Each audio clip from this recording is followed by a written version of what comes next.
Leonidas right now, which is quite simply give them nothing, but take from them everything. And my question is going to be, are we still going to see Fire Beavers off the Loba and back onto the Wraith? They clearly did it to try and avoid being focused in that previous game where they were the only team on match point. There is still a possibility of them being focused here, of course, but they have had so much success with that Loba. In the end game, especially being able to deplete the resources of other teams and gain resources, gain ammo, gain bats, gain shields has been so big for them. But Scars are now the next team on match point as Mandy cannot quite land the jump there. Hey, look, Gibby hits hard when he lands, right? It's as simple as that. He's going to use the zip line to go back up top. And something as simple as that sometimes can just chill the nerves a little bit. You know what I mean? Just something like that. They know that they're on match point now. They know that this is the most pressurized situation that all three of these players would have ever been in. And if we look across to our right as well, you can see the group stage stats for Scars when we talk about turning top 10s into wins. Not the best for them in the group stages. 13%, we saw some of the stats earlier. Fire Beavers with the highest in the lobby at 38%, I believe it was. So they've got some work to do here. Getting into the top 10 does not guarantee success here for Scars. But I will preface this by saying the fact that that was a different format. We're on match point now. They were playing in a group stage where points were very important, and sometimes when you're in a final circle, you may think, I'm not going to win this game, but I could pick up 6 or 7 kills. So they may have been pushing for kills in certain places rather than going for the victory. Now, though, I will say that the fact they get to top 10 so often gives them a fantastic chance of getting a god spot, having the possibility of getting to final circle, and giving them the best chance, of course, to actually winning the game. As Fire Beavers have gone back over to Loba. I thought this might happen. I think it's been the key to their success throughout this entire tournament, and we'll see whether they can become champions because of a Loba. Well, talking of zone, you mentioned it before. One team that does very well with zones, which are in their favor, is Scars. Now, this is a zone that they will be extremely happy with. You saw it moving over towards Geyser, nice and close to Overlook, of course, where they do drop, and we've just seen them looting. And to be honest with you, for Fire Beavers as well, they're going to be pretty happy with it, because they've got to make a short rotation from the west side of Fragment over to the east side of the map, as I get my mental compass right in my head. But Gambit Esports, another team who are kind of just away from that match point format, but one good game here, and they could be joining the two teams that we have on match point at the moment on that 50-point threshold. They're currently sat on 40 points, and they only need 10 points to creep up to 50. The likes of Na'Vi just ahead of them as well. They're on 41 points, underrated, just 1 point away as well, as we're also seeing the rotation very early, as we would expect from Aqualix, from East Fragment to inside of Geyser. It's pretty scary when you've got teams like Gambit and Aqualix already taking up spots in Geyser. You've got 303 who just had a victory in that last game as well. Rotating in late is going to get more and more difficult as we go on, because some of the best teams are going to be predicting these circles from the get-go. And we have Scars, center circle. They've rotated very, very early. And most importantly, they've managed to avoid Fire Beavers. There was a possibility both teams could rotate similarly through the same choke, but Scars have opted to go through tunnel, go through this vault area, and now they are in a prime position. They're going to hunker down. We probably won't see them with much action unless someone challenges them in the early stages of this game. Well, here comes the rotation now from Fire Beavers. You can see Taskmaster, 9imps, and Sunset on the Valkyrie, providing them with the lift up. And they're going to be landing on the dome inside a sorting factory. So a little bit of a different approach to this circle coming in from them. They're going to take this dome, and they're probably going to just hold this down and try and not show as much presence as possible. Just keep themselves quiet and not let the lobby know where they are. But I think, just going back to your previous point, which is a really good one, I love the idea of them switching off Loba, trying to disguise themselves being the first team onto match point. However, sometimes you just got to go back to what worked, right? And that is what they've done now. They've realized that maybe something didn't work. Go back to what brought you that early success. Loba back in the comp. We did see a circle finish in that kind of north donut of sorting, and it was Fire Beavers who found a victory for them. They certainly are one of the better teams when it comes to kind of Geyser and sorting finishes, so they have a real opportunity to win this one, but so does Scars, and that's what's going to make this game very, very interesting. Well, let's jump into a listen-in with Scars now. They're surrounded at the moment inside a Geyser. I'm not sure if the zone is actually going to pull this way, though, so we'll have to see what the comms are like as they try and decide on their next move. If they're cracked, I stop shooting. I don't want to get kills. Why not then? Just cracked one. I'm so close to blue. Shit. They have white armor over there. Keep going. I'm not holding this door, by the way. So if they just charge through, I'm fucking dead. I can't really... Fuck, I gotta... How much light do you have, man? 155. I have 100. I think it's gonna be enough. Alright, just get it.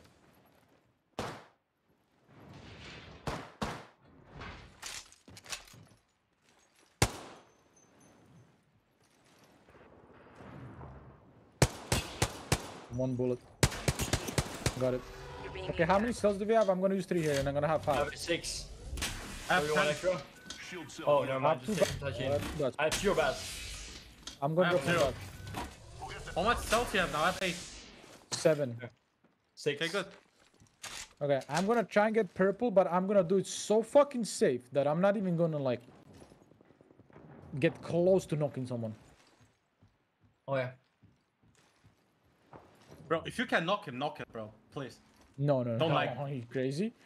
Don't, but like if you see If it, it's super far away, it's like over here or something. Yeah, but then we can people do will it know first. which got shot, and then this team next to us be like, we have to Yeah. hit them. Agree. Don't fucking knock anyone. If I'm you're not top 5, knocking knock as absolutely many as you anyone. want. I'm not knocking until literally we have to. I have Mozambique Scout though. Fuck me, That's man. so bad. Yeah. How come, bro? I looted 1 building or 2 and then I got left. Our prices stop go, I walking. go. Bro, I give you my Eva. Man, I give you my Eva. Give it, come here. Alright. Better you have it, bro. I'm Take not that. Can I poking. take the bolt? Alright, just great. Cards. You have enough shotgun ammo? Well, sometimes listen-ins give us more than we could have expected. That is the perfect example of what Scars are about. Entertaining, but also a strong focus on strategy as well, Dan. Yeah, and that strategy is not downing anyone, not letting their position be heard, and basically just not appearing on that kill feed whatsoever, because the team next to them will int them straight away if they know where they are, and they know full well that they cannot afford to get involved in a fight. But that does mean that the resources aren't quite there. You heard a Mozambique and a Scout is going to be the weaponry of choice, because just not the ability to loot in the early game, and of course no fights to find any better weapons either. But Scars are in a good spot. They just have to try and avoid those skirmishes that they've spoken of, and have to wait just for that final moment before they start to get involved in fights. Because we saw what happened in the previous game for Fire Beavers. As soon as they were on that kill feed, they got spotted out and they got taken down. Going to be an interesting circle for them as well. And this kind of might actually play into their hands. The fact that there's so many teams early rotating means that loads of teams are going to be engaging with each other, doing poke damage. And if, you know, Scars can just kind of keep a low profile, the rest of the lobby might just do the work for them. And the same can be said here for Fire Beavers, who are kind of taking a little bit of a different route. They're letting everyone rotate in ahead of them, and they're playing this dome building. And again, a similar kind of thought process of letting the rest of the lobby do the work and then moving in late and playing edge. So you're kind of seeing the same tactic, but positionally, different decisions being made. And now Underrated, who only need 1 point, of course, in this lobby. For them, in my opinion, just in the team. Find a fight, take it, get that point, and then move on to the next game. I mean, they've already got the point. You can see the assist there for K-Swinny. They've achieved match point now, so you just wreak havoc. You look for the 2 teams who are on match point, and you get them out of the game. Any sort of suspicion of a composition that you've noticed that Loba, jump on that team. Take them out of the game, and get yourself the chance for you to actually perform on match point. So many different variables now come into the equation with 2 teams on match point here, as we have a wonderful little overview of Geyser and all the teams that are stacked up inside at the moment. Aqualix, who were one of the first teams to make that rotation into this Snake and Dome building, one of the best buildings to hold inside of Geyser.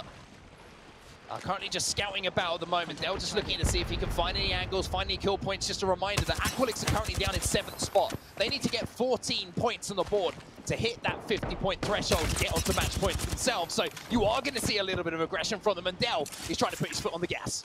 Yeah, and actually they could do with running into a team like Underrated, because Underrated will be more than happy to take a fight, and it might allow Aqualix just to pick up some KP here. But at the same time, you can look at the other shoe, right? You don't want to go up against a team who has nothing to lose, because they're going to be a little bit more aggressive, might be a little bit silly with their push, and Underrated certainly could cause a lot of issues as we get further into this end game. But right now, everyone just posting up within and around Geyser, expecting it to shift heavily that way. But Fire Beavers are going to have to move at some point, you would think, but they are going to be much more well equipped than the likes of Scars, thanks to this Loba. I was going to touch on that a little bit. We talk about how effective Loba is endgame, but if they can keep Loba and their, their team and the black market within range of some of these teams that are fighting, when they get towards end zone, then they're going to be able to steal away some loot and kind of approach from the edge with a really strong weapon and armor composition. They're going to have all the meds they want to work with. So it's not just going to be a case of them not showing presence and a little bit like Scars, who might be devoid of resources because of the fact that they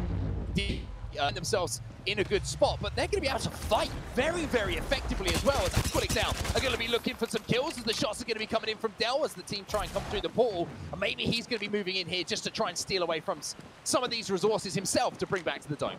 Yeah, that's going to be underrated. Their death boxes. Job done. Unfortunately, after getting their point, they said, well, we're going to push in, see if we can maybe disrupt a few teams. But in the end, I think they were caught out by several different portals and potential KP found by those who were surrounding. There is going to be a little bit more information on that zone. It could finish north of Geyser, right on that choke point as well. We've seen a lot of teams like to hold that choke, but it can be pushed from both sides. But right now, Aqualix, Gambit, for example, they're all going to be in a decent spot, and of course Scars. Scars being right at the back of Geyser could find it difficult if that circle does move out of Geyser heavily. Well, Fire Beavers in their first engagement here is going to be Le Cid de France, who are on the receiving end of some of those shots from Dome. Trying to make their rotation. They're going to be safe inside of that next zone, so they're not going to have to do too much as far as action. They're just going to be kind of waiting and seeing if a fight does break out. But Fire Beavers in a good position to overlook all of this fighting that's going down on the ridge ahead of them, which is really good for them as well. Because if one of those teams get knocked, and that black market might just be in range to steal away some of those resources, once again, just strengthening the composition as they try and fight towards endgame. So Fire Beavers are going to be quite happy that there's not just one team up on the ridge there, that two that could potentially fight and give them the resources to take away. Yeah, and it begs the question of which team would you rather be? Would you rather be Scars, you're on the back foot, you've got blues, maybe you get up to one purple, or potentially Fire Beavers going into this final circle if they get there, with potentially purples and reds if they play their cards right. If they get that Loba ultimate down, the black market allows them to steal away from some of the death boxes from other teams who have been a little bit more aggressive. But we're going to see a potential rotation, or are we? No, it's cancelled. Maybe they thought there was the possibility of being knocked there. I got a little worried that they were going to leave Gibby behind. I think that might have been the reason it was cancelled. Maybe it was a calling game from the IGL, but they're deciding not to make that rotation quite yet, but they are going to have to move pretty soon. As you can see that circle on the overhead, and it is going to be pulling in towards Geyser, and it's most likely going to be ending around where 303 Esports are, right in the center of that zone. You can see those three green arrows. I'm pretty sure that is 303. They were the team to rotate there first. So you can see Aqualix, they're going to be safe. Scars just on the outside of where that, not next zone, but the one after that is going to be closing. But all of those teams in pretty good position towards the end game. Yeah, Scar's going to have Navi on one side of them, then they're going to have to push into 303 as well, and it means inevitably they're going to have to take a fight. And you know what that means? They're going to be on the kill feed, and that is going to be the possibility of other teams to say, hey, well, we see where Scars are, let's get involved, let's take them out of the game. But it's about who's confident to do so, as now Fire Beavers are going to make that rotation. Of course, we're going to see Valkyrie spotting out all these players. Where do you go from here? Ninix is already very, very low as the Gibby. Have to stay alive, but all the teams are going to be focusing you. They're going to have to take this fight. Oh, this is going to be massive. I was worried about this rotation because not only is it a nervy moment for them, they're running into Aqualix, who wiped them in our game number 6, and now the ball is in your court, Scars. One of the teams on match point eliminated as the second team out of the lobby. And whichever member of Scars who has to watch that kill feed as a responsibility is just going to be relaying that information now to the rest of the team. This is our game. This is our chance at becoming champions. Sure, we've seen Winter Circuit champions, Summer Circuit champions, Autumn Circuit, but being the championship winners is an entirely different thing. You get the chance to write yourself down in esports history, but still, a long way to go just yet. 18 squads still remain, but this circle is closing, and the next circle is when it's going to be difficult for Scars. Scars comfortable for now, and they will be whooping and hollering at that kill feed, seeing Fire Beavers being eliminated. That's the most important piece of information they could have possibly asked for. It's the dream for them in this scenario, to see the one other team on match point being taken out, but New Esports, they're being taken out themselves. The EMP's coming in, there's Arc Stars, it's carnage inside of this building, and once again, this is the building that Aqualix are calling home, as Kashira tries to do what he can, but once again, Aqualix will wipe a team, and they are putting points on the board, and they could be onto match point after this performance. Well, as you said, they only needed 14. I've already seen 6 kills for them. If they can get to the late game here, they could be on match point, but they have to stop Scars as well, or hope that someone else stops Scars. But the Aqualix defense of this area in Geyser has been perfect, and this is why some teams don't play Valkyrie, and this is why some teams like the fact Valkyrie is in the lobby, because you get given free kills. People just drop on you, they're weak because they've been blamed out of the air, and you say, hey, thanks, we will mop up that KP. And now Aqualix have a real chance to get match point in this game. Let's see France in a spot of bother here, though. You can see there's Thermite, there's ALGS Stars, and unfortunately for Cyclop and Lerabenu, there's a team running at them as well. As unfortunately it will come down to Cyclop here to try and get away. He'll jump into the void. He's going to go into the zone as well, which is going to be doing some very, very big damage to those health points. You can see he's trying to pop the medkit. Does he have the time to do so? In the meantime, Alliance are trying to stay alive. They currently have 37 points, but unfortunately they've lost 5. IPN now will be taken down as well, and Hackis, he's out as well. Alliance will be back to the lobby. The Seat of France, Alliance, and Na'Vi just got wiped. Solo Q Goats getting involved and having a little engagement and a scuffle of their own. Siffer hitting shots with a Mastiff, but he's going to have to back up here. And maybe we're going to have to see Shiv utilize this Bangalore to the best ability so they can survive and start to push into this zone. They've done such a good job of resetting here, and now Shiv, he smells blood. He's going in. He's hitting the shots with the Eva. He's doing so much damage here, and look at the damage from Shiv, and his teammates are there to finish it off, and that is Gambit Esports. They've just taken out as well. Gambit, who were 10 points away from the match point threshold, get taken down at the hands of the Solo Q Goats. Yeah, so that's not going to be match point as Aqualix again in the kill feed, and they are on a tear. That's going to be more KP for them as they get closer and closer to match point. Surely they are going to be doing enough. All they have to do realistically from here on set is get into the top 10, maybe into the top 7 to secure some more points. But this building is absolute carnage right now as Aqualix try and hold off yet another team. It's just Adele. Can he do it? Can he hit the shots? It doesn't look like he can. They fall in 13th spot. Was that enough points, though, for Aqualix? We'll have to wait and see. And once again, T-Rex is the team now moving in on the zone building. There's only so much room for these teams to play in, and everybody wants a piece of this dome building. It is just carnage inside, as your peers will be the 17th party, I think it was, to come in and finally win that fight. Third Impact will also win a fight for Jazaz. He's stuck in a Thermite, and it's going to be Endeavor moving in now. Bryn with the Prowler. All of a sudden, this lobby is kicking off. Most importantly, 8 squads, and I have not seen Scars go down in the kill feed just yet. So have they been able to find a little bit of positioning here? Yes, they have. Still alive, still with a chance of winning the championship here. They just have to get past 7 other teams, and I'd say they're in a pretty darn good spot right now. They are. They've got no teams behind them whatsoever, which means that they don't have to worry about their backs. They just have to worry about what is in front of them. And you can see, just still trying to show no presence whatsoever. However, it looks like a team is more than aware of their position, as Seek is there trying to be, as that frag grenade was just rolled out of that open door. And it's going to have to be 303 they potentially run into, and we've already seen 303 have a big game today. And 303 want to push their way up with their chance of becoming on match point. They had a victory in the previous game. But for Scars, I mean, this is such a big moment. Down to 7 squads now. They're just watching teams dropping like flies, and they must be absolutely laughing in their communications. Imagine winning the championship with a Mozambique. Has he even been able to change his weapon at this point? The Mozambique shot that will be heard across the world. Your peers now, with the flat line in hand of PKMK. All going to be taken as well as they try and find somewhere to play. It looks like they've found safe ground for now, but Endeavor will be up on that high ground overlooking, so they're trying to just deny those lines of sight and make sure they focus fire onto one team themselves. There is that team who's trying to take the roof, and now you're going to see them try and relocate those crosshairs, but they're going to be comfortable underneath that building. They're shielded from a lot of the fire going down.